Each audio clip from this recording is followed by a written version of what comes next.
Hello everyone, welcome back to my YouTube channel. तो आज हम बुक रिव्यू करने जा रहे हैं psychology of money by Morgan Housel. क्या ये बुक आपको पढ़ना चाहिए या नहीं, चलिए देखते हैं। लेकिन उससे पहले डिस्क्लेमर, मैं यहाँ पे जो भी बोलने जा रहा हूँ वो सारे मेरे खुद के ओपिनियन है और आपका और मेरा ओपिनियन कम्प्लीटली डिफरेंट भी हो सकता है। तो ये बुक किस चीज़ के बारे में बात करता है? बेसिकली इस बुक में आपको बहुत सारे छोटे छोटे फाइनेंशियल स्टोरीज के कॉम्बिनेशन मिलेगा, उनके बारे में जो एक एक्सट्रीमली सक्सेसफुल बने हैं और उनके बारे में भी जो एकदम सक्सेसफुल सक्सेस से पीक पे थे और डायरेक्टली फ्लोर पे गिर गए। इस बुक में आपको बहुत सारा छोटे छोटे पॉइंट्स दिया गया है जो आप पैसे को हैंडल करते हुए और इन्वेस्ट करते हुए अपने दिमाग पे रख सकते हो। इस बुक का कुछ लेसन क्या क्या है? वैसे तो इस बुक में बहुत सारे लेसन है, लेकिन मैं इसमें वो सिलेक्टेड बोलने वाला हूँ जो कि मुझे लगा कि इम्पोर्टेंट है। सबसे पहले द आर्ट ऑफ कंपाउंडिंग।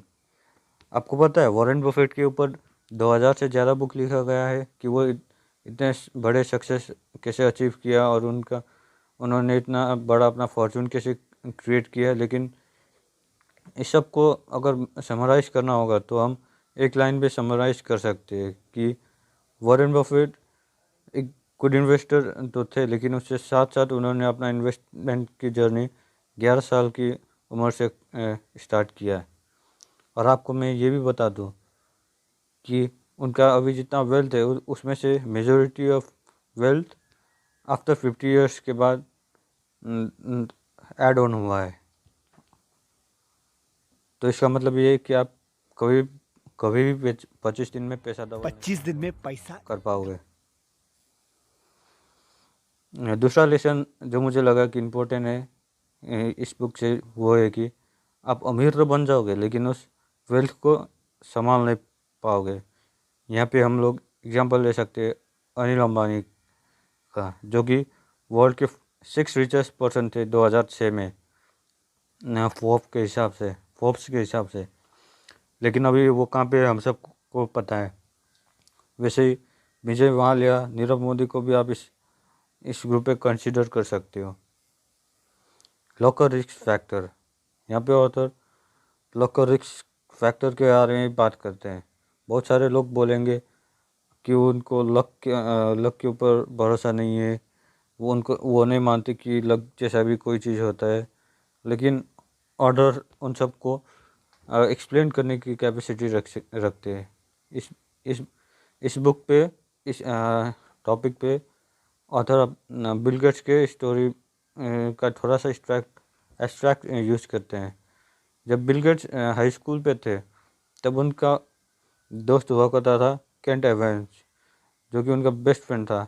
और बिल गेट्स को लगता था कि वो और केंट एवेंस मिल के एक कंप्यूटर रिलेटेड कोई कंपनी खोलेंगे। लेकिन अनफॉर्चुनेटली वो एक दिन माउंटेनियरिंग के एक्सीडेंट में मारे गए। इसमें अगर मेरे को एक और तो एग्जांपल देना है तो मैं अब वॉरेन बफेट का देना चाहूँगा। वॉरेन बफेट का जितना भी इन्वेस्टमेंट है उसमें से 10% ही उनको एक्स्ट्रा ऑर्डिनरी रिटर्न देता है, बाकी का उनको एवरेज सा या बहुत सारे तो लॉस में भी रिटर्न देते हैं। आपको ऑथर ये सोचने पे मजबूर करेंगे कि आपका नीड और वांट कहाँ तक है, इनफ कहाँ तक होगा। यहाँ पे ऑथर रजत गुप्ता के बारे में बात करते हैं, जो कि कोलकाता पे बड़े बड़े थे।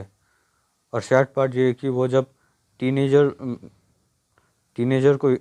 टीनेजर्स में थे तभी वो अनाथ बन गए। लेकिन हैरानी की बात यह है कि वो 2008 में तक उनके पास 100 मिलियन डॉलर का एसेट था, यानी कि वो स्लम से लेके मिलियनियर तक बन चुके थे, जो कि बहुत बढ़िया प्रोग्रेस है। लेकिन अब उनको ग्रीड आने लगा, ग्रीड, ईगो, आप कुछ भी बोल सकते हो। और वो सेटिस्फाइड नहीं थे, उनको जैसे भी करके बिलियनियर बनना था। तो अंत में क्या हुआ, उनको पकड़ा गया और वो अभी जेल पे है इनसाइडर ट्रेडिंग करने के जुर्म पे। और आपका रियल वेल्थ के बारे में भी इस बुक में बताया जाता है। आपका real wealth Audi, BMW, Rolls Royce ये सब नहीं है, जबकि आपका रियल वेल्थ होता है रिस्पेक्ट, हम्बलनेस, आपके क्वालिटीज जैसे कि creativity, honesty, self confidence, passion etcetera. और आप और आपका रियल वेल्थ इन सब के साथ आपका बैंक बैलेंस भी होता है, ना कि ऑडी, BMW या कुछ और। आप लोगों को तो दिखा दोगे, लेकिन आप खुद ही शौक हो जाओगे कि हर महीने को आपका इतना मोटा मोटा EMI बिल आपके हाथ पे आ रहा है। तो इस बुक के पॉजिटिव्स के बारे में बात करते हैं अब। छोटा बुक है, 242 पेजेस का ही है। सारे टॉपिक्स को डिटेल्ड एक्सप्लेनेशन किया गया है और इजी लैंग्वेज यूज़ किया गया है। अगर आपके पास जीरो फाइनेंशियल नॉलेज है तब भी आपको ये बुक समझ में आएगा। मेरे व्यूज़ इस बुक के बारे में, मैं ये बुक उन सबको रिफ़र करना चाहता हूँ जो न्यू रीडर है, नॉन फ्रिक्वेंट रीडर है, या उनको जिनको फाइनेंस के बारे में बहुत कम नॉलेज है।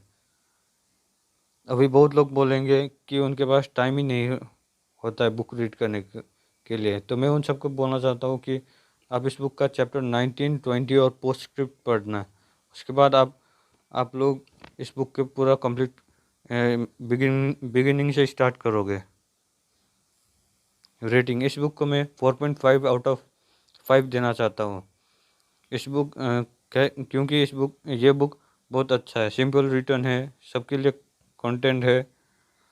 मैंने 0.5 इसलिए डिडक्ट किया क्योंकि इस बुक में बहुत सारे बुक रेफरेंसेस थे जो मुझे पर्सनली उतने अच्छे नहीं लगे। आपको हो सकता है वो अच्छे लगे, जो कि कम्प्लीटली फाइन है। Thank you very much. आज के लिए इतना ही था। लाइक कीजिए, शेयर कीजिए, कमेंट कीजिए और सब्सक्राइब भी कर दीजिएगा।